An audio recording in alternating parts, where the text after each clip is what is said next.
We have got to get to the bottom of this. This has got to stop. I want to thank Congressman Byron Donalds he's calling on Judge Boasberg to be impeached. I agree. This guy's got to be out of office. This is ridiculous what's going on. So I've written a letter to Pam Bondi. I want an investigation by the DOJ. We have met, and I'm going to be asking for more information for Verizon. Why was Verizon okay of spying on members of Congress, but AT&T didn't do it? Why didn't they think about whether they should do this? Why didn't they think about this rather than just go forward, give my text, my voicemail, bank information, all that stuff? So this has to stop. I want to thank everybody that's involved in doing and getting to the bottom of this. This has to stop. These people need to be brought to justice. Whatever they shouldn't be Judge Boyce shouldn't have the power of a judge. He should be impeached or he should resign. And Jack Smith, we've got to find out exactly what happened, and if appropriate, he needs to be indicted. So let me turn over to Senator Johnson. Well, thank you, Senator Scott and Congressman Donald.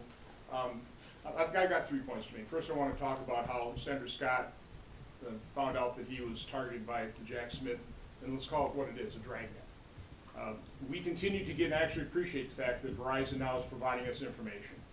So just yesterday we got a number of additional subpoenas targeting a number of different phone numbers.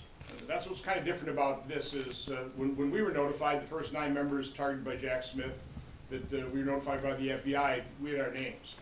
The subpoenas we're getting right now are just phone numbers. I call Rick Scott a fair amount, so I recognize his phone number, and that's why he was notified so quickly. We're right now trying to track down the phone numbers of the additional subpoenas we received yesterday, so stay tuned. There'll be more announcements made. We want to do that in conjunction with the individuals that we're targeting.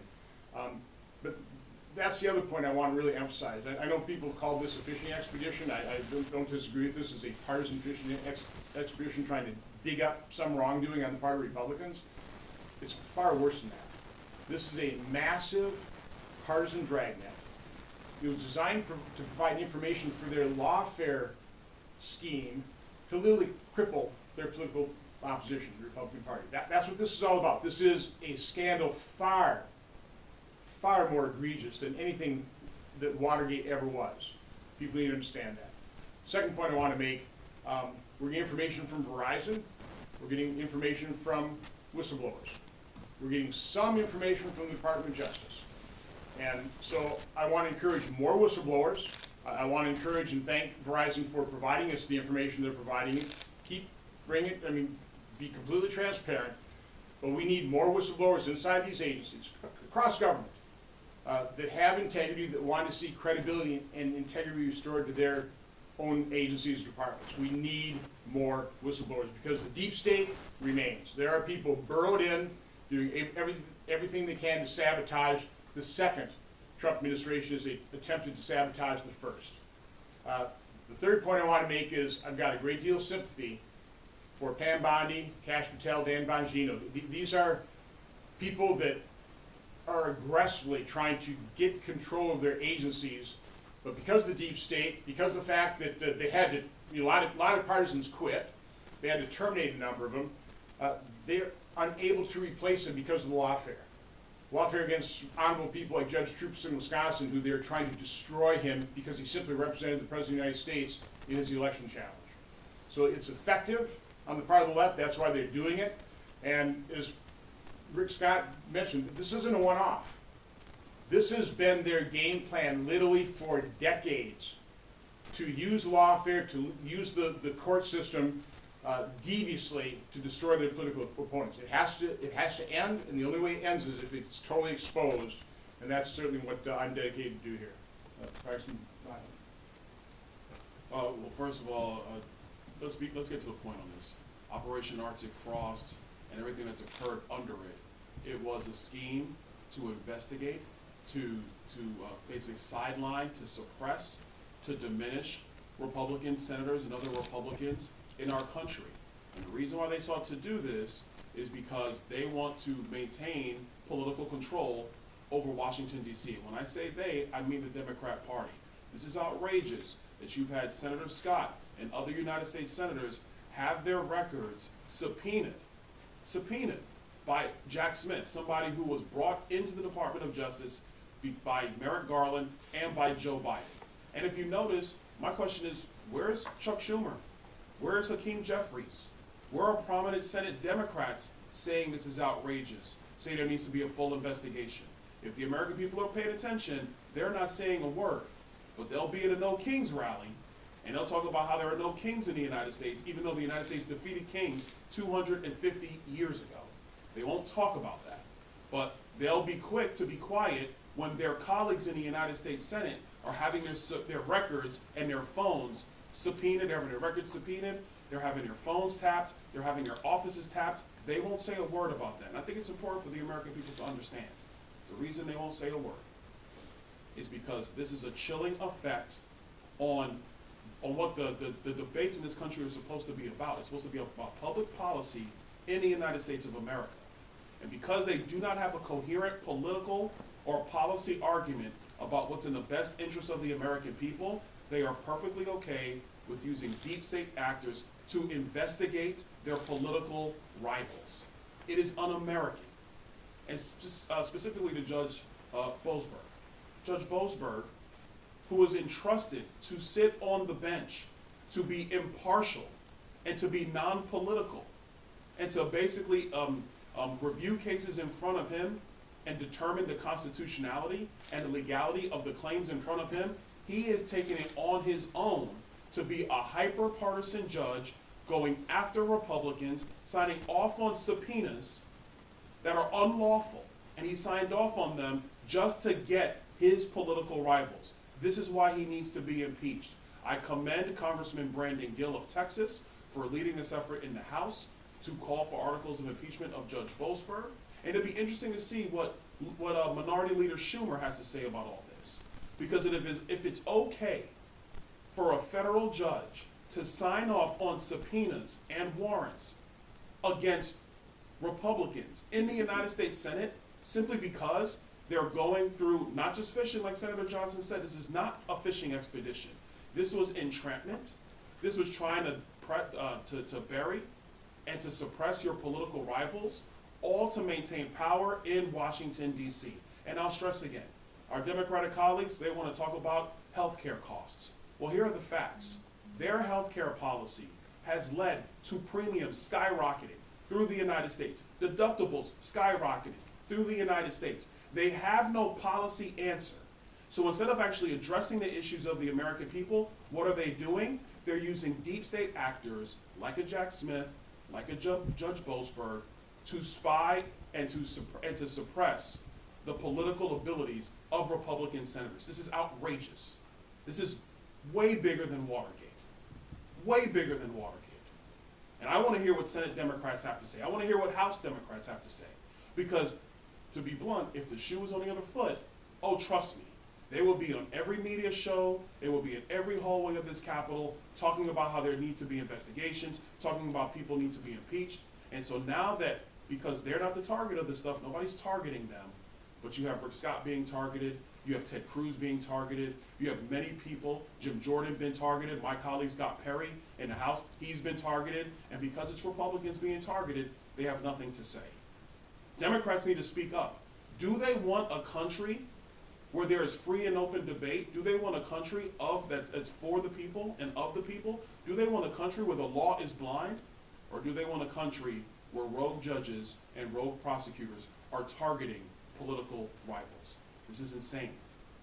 They need to step up and speak against this. Judge Boasberg needs to go. There needs to be far more investigations to root out this corruption in the United States government. We can answer any questions anybody has. Yes. Thanks, Senator. Actually, a question for Congressman Donalds. You mentioned the push for impeachment. What do you anticipate this, potential impeachment of Judge Boasberg looking like in the House? Would this be sort of a privileged resolution that goes to the floor and get a vote, or do you think that would have some committee process hearings, markup similar to what we saw with State Mayorkas under the last Congress? I haven't talked with Congressman Gill in a couple of days, so I'll leave that to him. He needs to answer that one because he's pushing that resolution. As I understand it, he wants to make sure that it gets to the floor quickly. It might be privileged, but I'll actually leave that one to Congressman Gill. But he's been at this for a while. He has been observing and watching the actions of Judge Boasberg. This is not something new. He's been actually trying to pursue this for several months, and then when Operation Arctic Frost was made known to everybody, it actually only redoubled his efforts. And so I'm really thankful for his leadership on this issue, and the process in the House, I'll leave that to him and Speaker Johnson, but it needs to occur. It needs to occur this year. Do you think Let me inadvisably say something about what the House ought to do here. The impeachment hearing would be extremely important. You know, we bring it over here into the Senate, and we know the Democrats will not vote to convict. Now, we can hold a trial. I'm not sure you do that on the floor of the Senate or just in a committee. But a House impeachment hearing or hearings would be extremely important, because the most important thing here is not necessarily the verdict. The most important thing is exposing exactly what happened, and a House hearing and Senate hearings would be a really good way of doing that. Jacob Ogles, Florida Politics. The way this was described, your phone number was showing up in other records. When you say that you were targeted, and this is Senator Rickstock, when you say you were targeted by the DOJ or the executive branch, were they pursuing your records, or were they pursuing other records and your phone number just showed up? They pursued in my records, and they asked for I to give them information on text, voicemail, how I paid my bills, all sorts of things like that. And this is the third time. So they tried to shut me up as a business guy. Then they tried to embarrass me with my tax returns, and then this. Let me also clarify. It's not that Senator Scott's telephone number showed up in a bunch of other places. Okay, no, his telephone number was on the subpoena. That's how they issued the subpoena. They didn't name him. They just issued a subpoena with I think in his case there were 9 or 10 different phone numbers that, again, we're trying to track down. We got a number of subpoenas yesterday with more phone numbers we're trying to track down. Some of these are already, phone numbers that are no longer in service, so it's a little difficult to do that. But again, it was just that the subpoena listed his phone number. It wasn't like his phone number was associated with any kind of wrongdoing whatsoever. Do you believe they were seeking charges or trying to pursue some sort of action against you? We don't know. Again, as this information's coming in, that's what I said, it looks way more, not just a fishing expedition, but literally a dragnet. I think Jack Smith probably ran out of time, but I think he was looking to indict all kinds of people. Again, what they were criminalizing, what they're attempting to criminalize, what they've actually charged Judge Troupas with felony, is exactly what JFK did in Hawaii. They had an alternate slate of electors. When JFK prevailed in Hawaii, that alternate slate of electors was able to vote for him for president. Al Gore's attorneys, stupidly, didn't have alternate slate of electors, so when the case went to the Supreme Court, no matter what the merit of his case, there was no alternate slate of electors, so everybody learned from that. Certainly Judge Troupas learned about that as an advocate for President Trump in Wisconsin, so he appointed an alternate slate of electors. Wisconsin's Attorney General office said that was totally proper, and now after making that opinion, now the Attorney General of Wisconsin, Josh Krall, is charged Judge Troupas with felonies. Wants to put him away for life. He's probably run up millions of dollars, or at least $1 million worth of legal fees. They're just destroying him. The process is the punishment. Again, and that's quite honestly what is chilling Pam Bondi and Kash Patel's ability to attract people into their departments. Is it worth serving 3 years and have being targeted in the future by Democrats' lawfare? Again, this is awful. This is sick what the Democrats are doing. Basically, they want to shut us all up. They want to shut us up and put us in prison. That's what they want to do. Yes. Can you lay out what kind of timeline you're looking at here for when you want to get certain information done or when you want to get answers here? A lot depends on really what Pam Bondi and Kash Patel do. Again, they want to preserve a criminal case. I understand that. I want to make sure that the criminals get prosecuted and convicted as well. But to me, the greatest imperative is getting all this information out in the public as quickly as possible. I think they can do that without spoiling their case. I'm not an attorney, I'm not a prosecutor, so I'm not expert at that. But to me, the number one thing that has to be done is exposure. I think they've been investigating this quite some time. I think they're dramatically understaffed for the reasons I stated in the department. I think there's a lot of hang-ups in terms of what information they've determined, whether it has to be cleared, has to be vetted. They don't have the personnel to do that. So they're gonna have to staff up, and that's one of the reasons, when I was here in a press conference last week, the Judiciary Committee, I called on the members of the Senate Judiciary Committee to do everything they can to help those departments staff up. I mean, they know lawyers, they know people, encourage people to, you know, come and work in the Trump administration. We need you. This is a call to duty. If you're a patriot and you love this country and you want to see integrity and credibility restored to the Justice Department and the FBI, you need to serve. We truly need people to serve in these departments so that we can uncover this, expose it, and prevent it from happening in the future. Real quick, let me answer this. What we're witnessing is not politics as usual. This is not. This is a cancer to the very core of the republic. You have a Democrat Party who on purpose, have weaponized the judicial process. They have weaponized the Department of Justice against their political rivals. Obviously, the target was President Trump. And so what they did is they expanded the scope on purpose with no evidence, no facts, no plausible, no possibility of fact. And they expanded it on purpose, trying to entrap United States senators for the purpose not of just convictions, but for the purpose of suppressing their ability to represent Republicans in the United States of America. That's insanity, but that's what they did. And listen, Senator Johnson's right. It is hard for people in the legal profession to decide to come into this administration because what's happening in bar associations all across America is that if you decide that you want to come in and work here, or I'll bring up another case that people don't want to talk about, but it's true. You have lawyers in America who were trying to represent January 6 detainees, and they were being blackballed by the legal community. That is a fact. They were being blackballed by the legal community from representing those individuals by Democrat attorneys in the bar associations all across America. This is a cancer to the core of the republic. And that's why Senator Johnson and Senator Scott, they need to have answers immediately. We understand what needs to happen at the Department of Justice, and we respect that process, but the American people need to know clearly and unequivocally that the Democrats don't care about the normal operations and the normal give and take of politics. They don't care about that. What they care about is full political control. And if you don't go along with their agenda, then they're going to find a way to investigate you. And the process, to Senator Johnson's point, the process is the punishment. You have people who've been ground into the dust financially because they didn't go along with the Democrats. It is disgusting, and it's got to stop, and that's why this has to be exposed. Yes. Two-parter. First off, you characterize this as a dragnet. From the skins I've read, from my understanding, they're mostly for like a 4-day period. I believe the 3rd through the 7th of January of 2020. That's what I've seen so far on mine. No, okay, no, the subpoenas we're getting in now are far broader than that. Okay. The 4-day period was for the initial 9 members of Congress that the FBI made us aware of. The subpoenas coming in now are very broad. They're for a much longer period of time. They're for many more records. So that's why I say this is way more than a fishing expedition. It truly is a massive partisan dragnet. They're just trying to scoop it all up, again, for the purpose of trying to cripple their political opposition. Well, they That's just what want it's to all about. destroy lives. I mean, They don't care about destroying lives. It's, somebody like Judge Troop is an honorable man.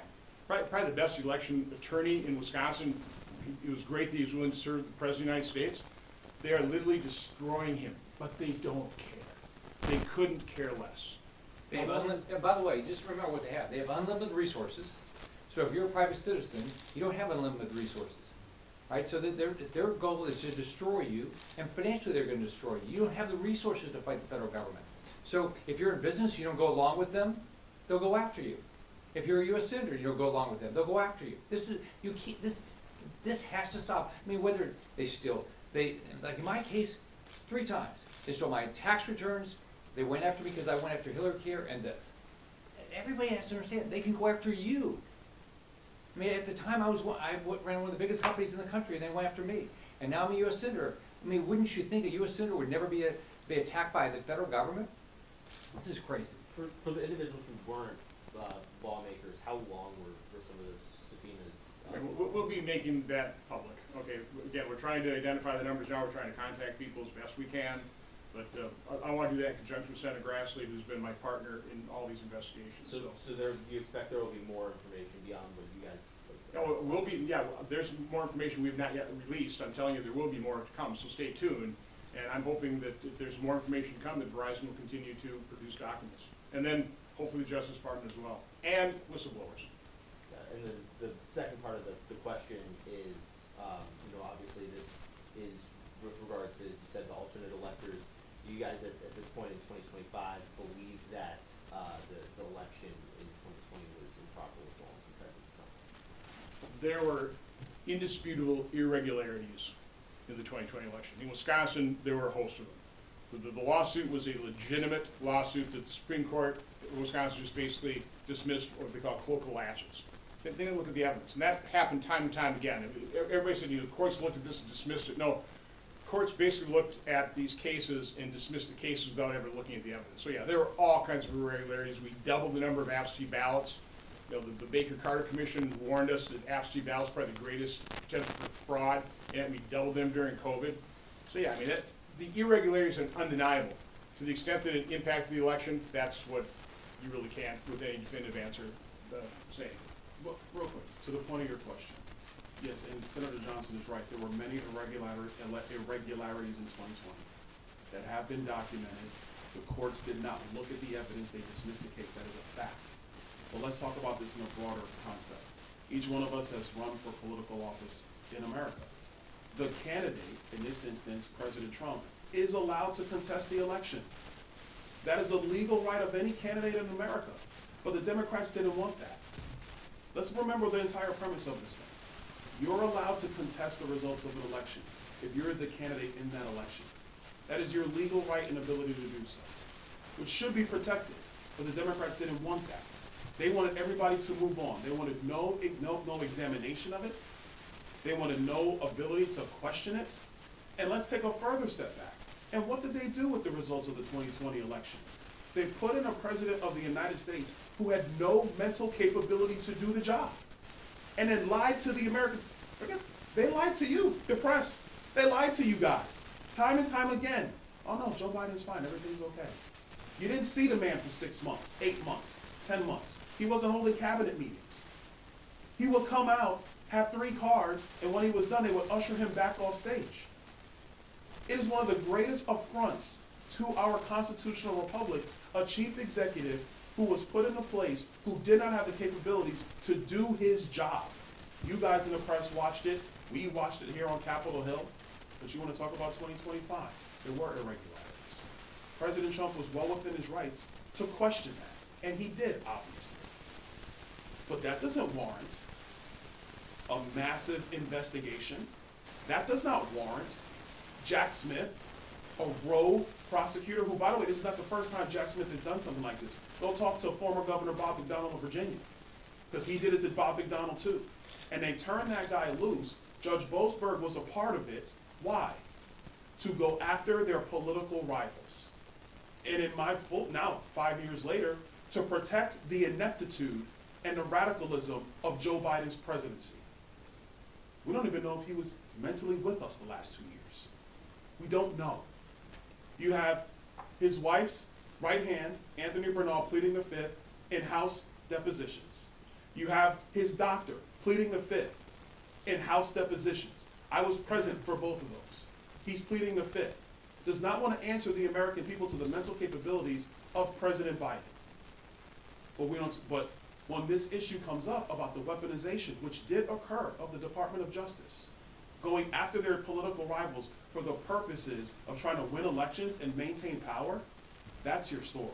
Not whether President Trump challenged the results of the 2020 election, which, to be blunt, he had every right to do, and there were major irregularities in that election.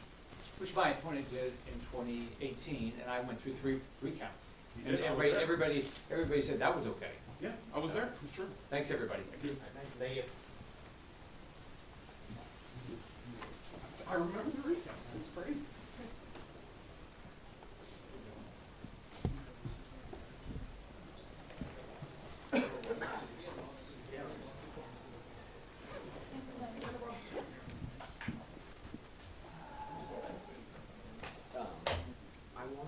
days, he